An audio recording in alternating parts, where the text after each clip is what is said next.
Ne baš osjetiti malo. Tako da malo. Ja pomislim, Bože, već mislila šta s mene okej. Jel ti vjeruješ da sam ja pomislila da li da sam saznati poslije. Nadam se da ga neću povrijediti, iznevjeriti, ali evo, ja računam uglavnom na Božjega duha da on nešto radi, da nešto priča kroz mene. Ne računam nikada na sebe, jer znam tko sam. Neki koji ste pratili moje svjedočanstvo i znate otprilike kako sam ja ranije živio, gdje sam živio. Živio sam praktički sa druge strane crkve, protiv, mogu reći, crkve, van Božjeg zakona. A onda je došao Gospodin i dotaknuo me i rekao je: vraćaj se nazad u crkvu, prije si služio na onoj strani, služio si mom neprijatelju, a sad može služiti meni, ako želiš. Upoznao sam Božju ljubav, vidio sam koliko je Bog dobar prema meni bio, koliko me puta spašavao od nevolja i zla i propasti. Jednostavno, stavio mi to pred oči i rekao: vidiš Danijel, trebao si u zatvoru biti, trebao si poginuti, trebalo ti se ovo dogoditi, trebalo ti se ono dogoditi, ja sam to sačuvao.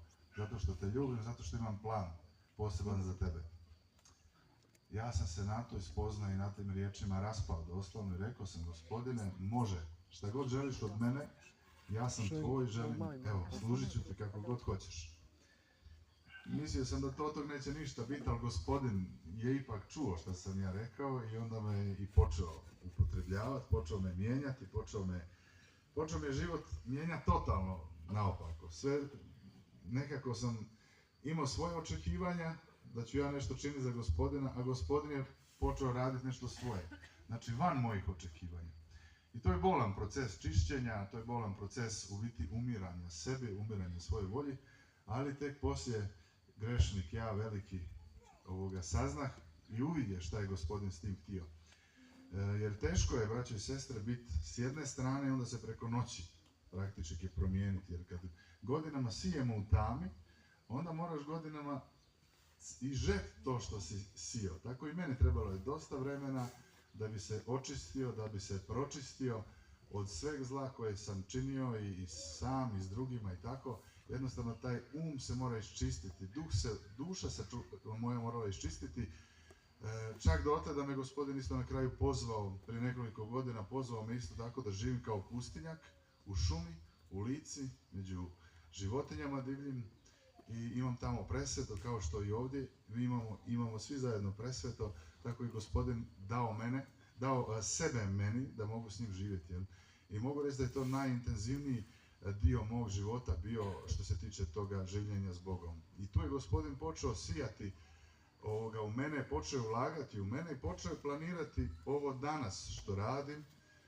Praktički bavim se evangelizacijom, to znači idem po župama, po crkvama, svjedočim što Isus napravi u mom životu i pomažem vama da vi povjerujete bolje, da budete Isusovi više i da živite za Boga. Nema tu druge misije ni druge pameti.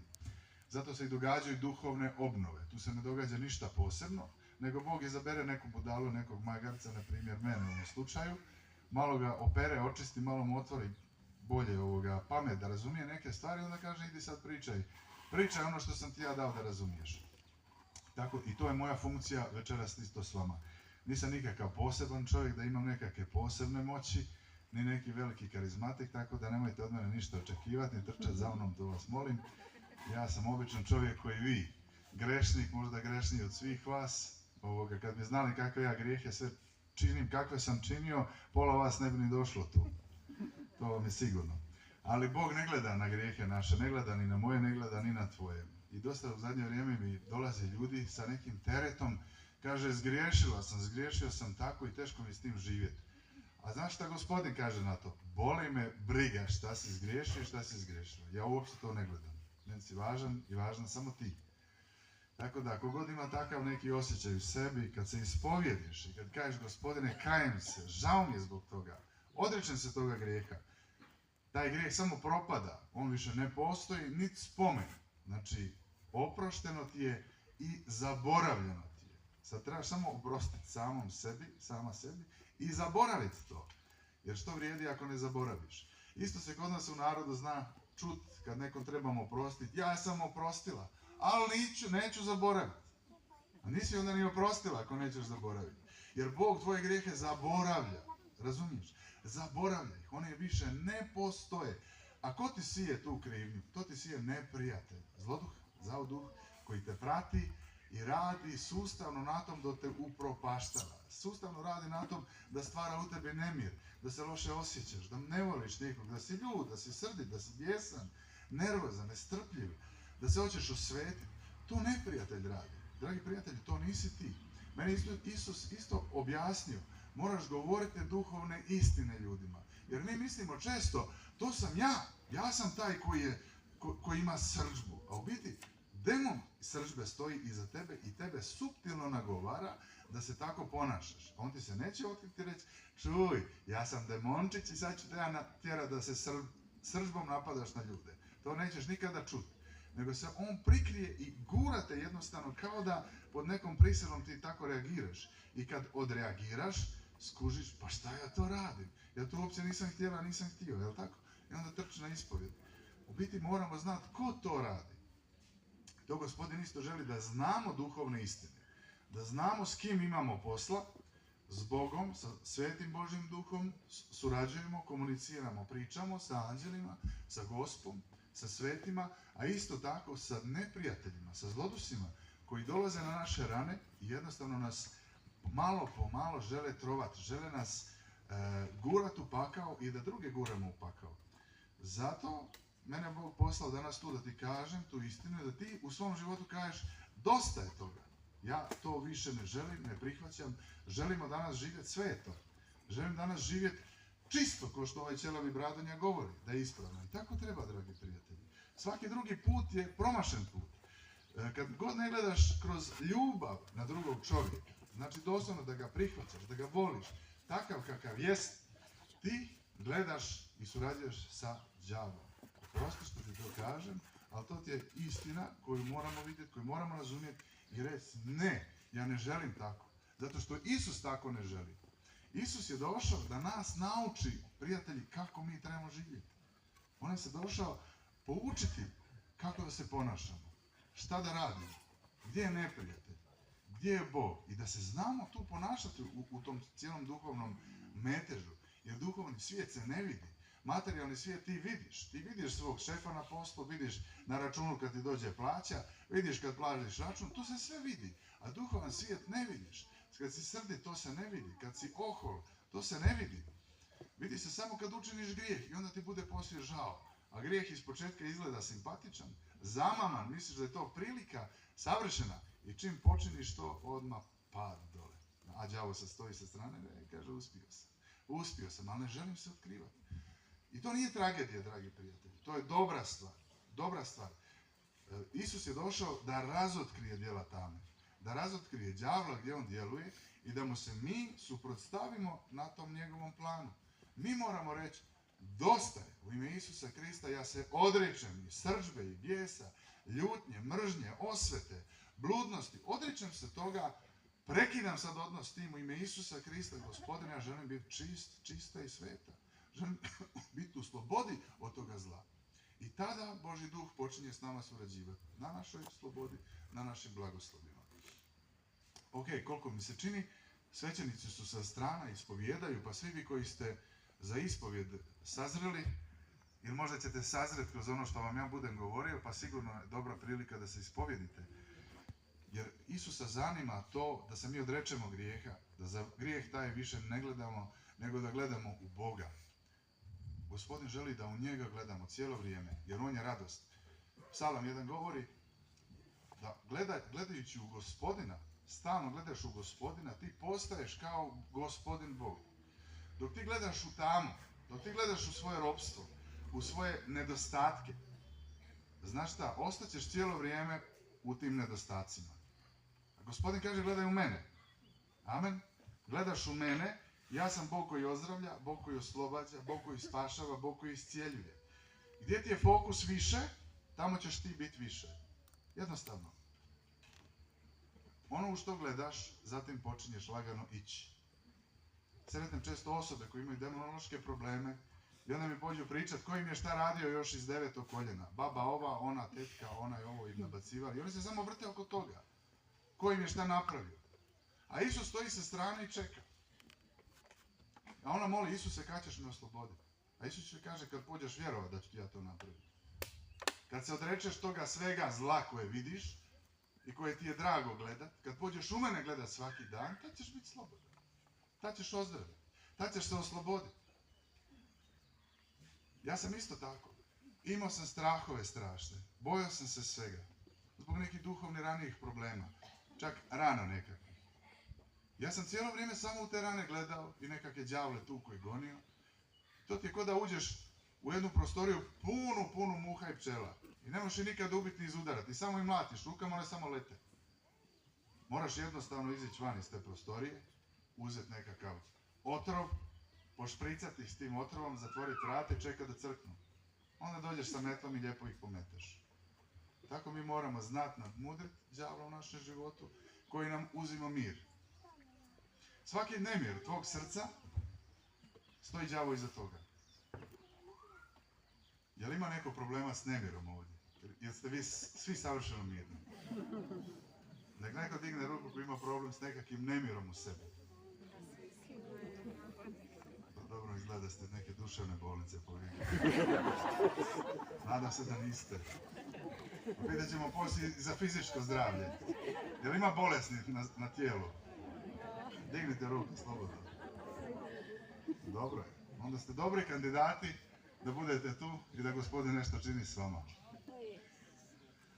Da se zna, ja molim isto tako za ljude u potrebama koji imaju demonološke probleme, zdravstvene probleme, bolesti, slomljena srca, emocije slomljene. I Bog nekada čini ta čudesa da ozdravi ljude. Ne ozdravlja sve, ne oslobađa sve, ali uvijek nešto napravi da pokaže tu sam. Od tebe se traži, dragi prijatelju i prijateljice, vjera. Isus pita, vjeruješ li ti da ja to mogu učiniti? I sad te pita Isus, vjeruješ li ti da ja tebe mogu blagosloviti danas? A pita te, vjeruješ li da hoću te danas blagosloviti? Neka ti bude po tvojoj vjeri, Gospodin je rekao. Evanđelje je uvijek isto. Evanđelje nam je uvijek isto. Isus uvijek ima iste principe. I uvijek to traži. Traži se od nas određena vjera. A ako se dogodi tako, da nikakvog pomaka nema u tebi, znači ništa nije krenulo, ovaj ćelavi moli, meni još gore, zna se i tako dogoditi, onda znaj da Bog, što ti odgađa tu stvar, ima za tebe puno bolju stvar, u puno bolje vrijeme nego sada. To isto treba prihvatiti u vjeri. Biskup moj mi kaže, Daniel, nemoj si sad ljudima davati da će svi ozdraviti, a ne ozdravi. Pa ako znam da ne ozdravi, ja i ne kažem da će svi ozdraviti, ozdravit će neki koji budu izabrani od Božjeg Svetoga Duha danas, da budu pomazani posebno. Ti se Bogu prijavi, reci, Gospodine, evo mene tu, ja isto želim da me blagosloviš. Mene Gospodin isto tako ozdravio, bolovao sam, imao sam problema s kralježnicom, imao sam prometnu nesreću sa jednim reperom Vinkovačkim Šortijem i njegovom ekipom, bili su u Slatini, tamo imali smo koncert, malo smo popili i tako vozili se sa mnom u autu i izgubili kontrolu i isprevrtali se. Njima Bogu hvala ništa nije bilo strašno, a meni je kralježnica ostala oštećena jedno sam hodao i kad bi sam joj se oporavio, imao sam strašnih problema ovoga. Nisam mogao ništa fizički raditi, kretati se, sport nikakav, sve je otkazano. Koljeno iskočilo, tako da totalno sa sportom više nisam imao veze. I onda je tako u jednoj molitvi dok sam bio u šumi, uhvatilo me takav jedan posao, morao sam snijeg čistiti od svoje kapele tamo do svetišta i uhvati me to i škljocne i znao sam šta sad slijedi, 10-15 dana ketonali, injekcije i ležanje u krevetu. I u WC nisam mogu ustati, ni skuhat si nešto, ni čaj, ni katastrofa od bolova. I toga dana sam ostao ležati, prespavao sam noć, ležao sam kraj peći i otvorio sam ujutro Bibliju, rekao, Gospodine, evo, pročitat ću bar Evanđelje od danas i pusti me na miru, rekao, ne mogu ništa više moliti, mogu raditi, rekao, moram ići na injekciju, bio sam na neki način ljut na njega. Zašto? 100 put sam se molio da me ozdravi, nije me ozdravio. Malo sam rekao 100 puta. Nekad sam znao 50 puta nadalje, daj me više ozdravi, dokad ćeš me više tako mučiti. Ja ti tu želim služiti, a hodam tu kod Boga, ne mogu ništa raditi, svi mi se smiju. Bilo je, tamo dok sam bio samostalno, puno mlađi dečki od mene i slabi, ja onako ko bik. Još on stalno nešto, ja stalno nešto se vatam za leđe, onda misle da nisam htio da sam ljenčina. A nisam takav po prirodi, volim raditi, ali jednostavno mi je to stvaralo isto tako neku muku. I tako kad sam otišao u svoje krasno gore u tu šumu, desilo se to i ja sam ležao dole i rekao, Gospodine, molim te, evo, blagoslovi me, ja ću sad otvoriti tvoju riječ, čitat ću, meditirat ću. I isto sam tako u duhu gledao. Isus je živ, mi ga obožavamo pjesmom, slavljenjem. On to voli. Što ti više slaviš Boga, više Božje milosti pada na tebe. Razumijemo? Što se mi više Bogu ponizimo pred njim, slaveći Boga, dižući mu ruke, plješćući, ljubeći ga, toliko on više oslobađa milost svoju nad tvojim životom. Zato nemojmo se stiditi Gospodinu. Kaže Gospodin, ko se mene bude stidio, ja ću se zastiditi njega. Ako se mene ne bude stidio, obilje ću mu dati. Bog te već sad želi blagoslivljati. Bog već sad želi svog duha izlijevati po tebi. Želiš li ga ti primat? Onda otvori srce. Javno svi duše svete, dobrodošao. Evo, Isus je obećao Duha Svetoga i na 50-nicu učenici su se sabrali u gornjoj sobi iščekujući Duha Svetoga. Duh Sveti svima nam je dan i danas smo došli primiti Božeg Duha. Ali evo, zaželimo dobrodošlicu, pozovi ga u svoje srce. Budi ponizan. Dođi duše sveti. Traži ga svim srcem. Dođi duše sveti u moje srce. Spusti se na mene sada. Kao nikad do sada, duše sveti, želim te upoznat. Objavi mi se. Blagoslovi me. Raspali oganj u meni. Želim upoznat tebe, tko si to ti. Želim upoznat Isusa. Proslavi se Isuse u meni. Duše sveti, dobrodošao.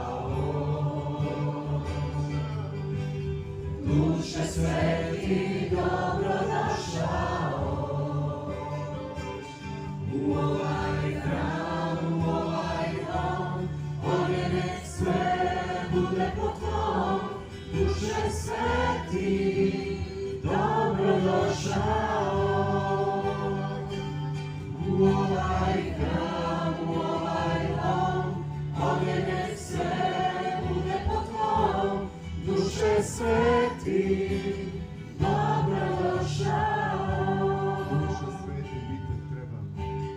Duše sveti, mi te trebamo.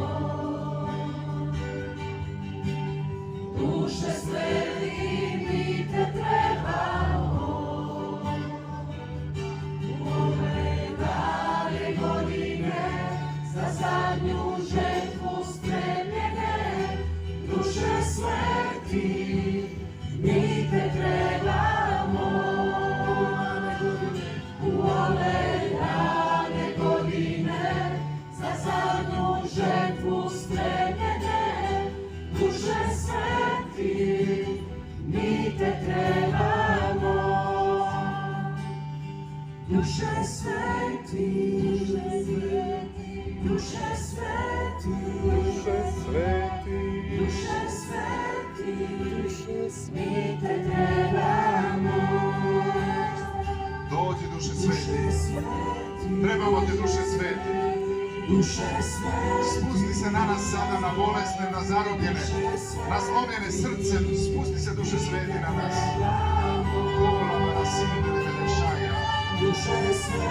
O duše sveti, kralju naš, Bože naš. Dođi duše sveti na mene. Trebamo te duše sveti. Dođi duše sveti. O rabarasite. Duše sveti, duše sveti, mi te trebamo. U ove dane godine za zadnju žetvu spremljene. Duše sveti, mi te trebamo. U ove dane godine za zadnju žetvu spremljene. Duše sveti, mi te trebamo. Duše dane godine za zadnju žetvu spremljene. Duše sveti,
Hvala ti, Duše Sveti, što ispunjaš sada moje srce. Ovdje sam došla moliti te, Bože moj, da ispuniš moju dušu. Duše Sveti, da se nastaniš u mome srcu i moje duši, da se pališ vatru svoje ljubavi u mene, da ti se potpuno predam, da ti kažem da želim biti sva tvoja. Pjevam svim srcem, svom dušom i svim svojim umom. Bože, da ispuniš sada moju dušu, da je učiniš novom, da je očistiš od svega onoga što me dijeli dalje od tebe. Ja ti sve predajem, sve svoje što imam. Bože moj, ispuni sada moju dušu, ispuni. Mnogi ovdje od nas, dragi prijatelji, čuli su za Duha Svetoga, a nikakve veze s njim nemaju. Niti su mu se kada molili. Gospodin hoće da se pokajemo za taj grijeh nepriznavanja Duha Svetim Bogom. Hoće da se odreknemo toga i da se pokajemo, da kažemo: Gospodine, Duše Sveti, Bože, oprosti mi što te tako zanemarujem u mom životu. Oprosti mi što si mi tako nevažan. Molimo to u svom srcu. Oprosti mi, Duše Sveti, što te ne trebam, što idem na svoj pogon, na svoje snage, što se oslanjam samo na sebe, a ne na tebe. Oprosti mi, Duše Sveti. Isus nam je obećao, dragi prijatelji, da je bolje da on ode sa zemlje, jer će poslati njega, Duha Svetoga. On će nas voditi, on će nas oslobađati, on će nas ozdravljati. Po sili Svetoga Duha događaju se čudesa. Ne po Isusu, po sili Svetoga Duha koji živi u tebi. Taj Bog po svetom sakramentu krštenja i krizme živi u tebi, u tvom srcu. On je osoba, on nije vjetar, on nije plamen, on nije ni golub. On je osoba koja ima srce, koja ima osjećaje, kojeg lako rastužimo.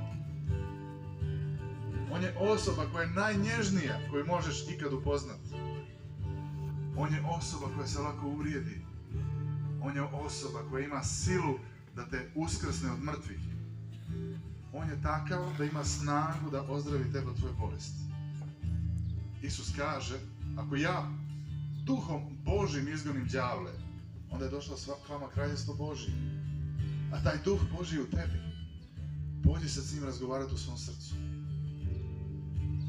Moli ga da ti oprosti to, što ga ne tražiš, što se ne oslanjaš na njega, što uopće ne vjeruješ da postoji. Mnogi od nas ovdje ne vjerujete da duh Božji uopće postoji. I ovo što ja pričam, nekima je i na sablasan. Prihvati u vjeri, dragi brate i sestro. Ja nisam ovdje došao ti govoriti ove riječi zato što nemam šta raditi, nego zato što me Gospodin šalje da ti to kažem. Da je On živ, da Duh Božji u tebi živi, da On želi ozdraviti svoje tijelo i tvoju dušu, da ti želi pokazati svoju slavu, da ti želi pokazati koliko je moćan, da će te oslobađati i osloboditi. Obratimo mu se njemu u svom srcu. Duše sveti, evo me, želim novi početak, želim novo iskustvo. Sve ovo do sada smatram ničim. Želim novo i želim više. Želim više tebe. Raspali me sada. Raspali me sada, duše sveti. Raspali me, duše sveti. Zapali moje srce za tobom, za Isusom, za crkvom, za Božjom riječi. Neka ovi trenuci budu trenuci tvoje molitve, tvog razgovora sa Božjim duhom. Nemojte gledati u mene, gledajte u njega, zatvorite svoje oči i govori mu: duše sveti, dođi, oprosti mi. Kajem se što te zanemarujem. Kajem se što odbijam tvoje poticaje. Kajem se što se oslanjam samo na sebe, a ne na tebe. Oprosti mi. Odričem se svake samovolje. Dođi, govori mom srcu, djeluj u mom tijelu, u mojoj duši. Preuzmi kontrolu nad mojim životom. Predajem ti moj život, jer ti bolje znaš voditi moj život nego li ja sam i sama. Evo me, duše sveti, evo ti moje srce. Očisti moje srce u svom ognju, u svojoj ljubavi.